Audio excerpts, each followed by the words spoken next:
రేవంత్ రెడ్డి మీ Hitler పాలనను అంతం చేసేందుకు ప్రజలు కక్కరం కట్టుకున్నారు. ఇప్పుడున్న హెలికాప్టర్ సరిపోదని నెలకు 5 కోట్లు పెట్టి రేవంత్ రెడ్డి కొత్త హెలికాప్టర్ కొంటాడట. ఫుట్బాల్ ఆటలకు, కేరళంకు, ఎన్నికల ప్రచారాలకు డబ్బులుంటాయి కానీ తెలంగాణ విద్యార్థులకు ఫీజు రియంబర్స్మెంట్ కు, రైతు బంధు ఇవ్వడానికి డబ్బులు ఉండవా అంటూ హరీష్ రావు ప్రశ్నించారు. హెలికాప్టర్ ఉన్నది చాలదట, ఎయిర్ బస్ నెలకు 5 కోట్లు ఖర్చు పెట్టి ఇంకొక కొత్త హెలికాప్టర్ కొనుకొచ్చుకుంటాడట.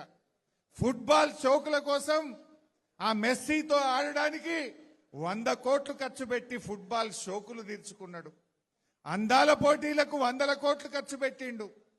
అందాల పోటీలకు ఉంటాయి, ఫుట్బాల్ షోకులకు ఉంటాయి, ఎయిర్ బస్ హెలికాప్టర్ కు డబ్బులుంటాయి, ఇతర రాష్ట్రాల్లో ఎన్నికలు జరిగితే మూటలు పంపడానికి డబ్బులుంటాయి, పక్క రాష్ట్రాల్లో ఎన్నికలు జరిగితే మన తెలంగాణ ప్రభుత్వ డబ్బులతో అక్కడ ఫుల్ పేజ్ పేపర్ అడ్వర్టైజ్మెంట్లకు డబ్బులుంటాయి.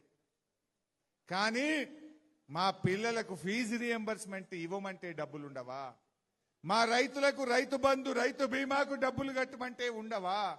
మా అవ్వ తాతలకు 4000 పెన్షన్ ఇవ్వమంటే డబ్బులుండవా? రేవంత్ రెడ్డి గారికి అధికారం మత్తెక్కింది. మొన్న ఎప్పుడు అన్నాడు కదా హిట్లర్. రేవంత్ రెడ్డి గుర్తుపెట్టుకో, నీ హిట్లర్ పాలనను అంతం చేయడానికి ప్రజలు కంకణం కట్టుకున్నారు. నీ నియంత పాలనకు అంతం కావడానికి రోజుల దగ్గర పడ్డాయి. లెక్క పెట్టుకో మిస్టర్ రేవంత్ రెడ్డి అని నేను చెప్తా ఉన్నా.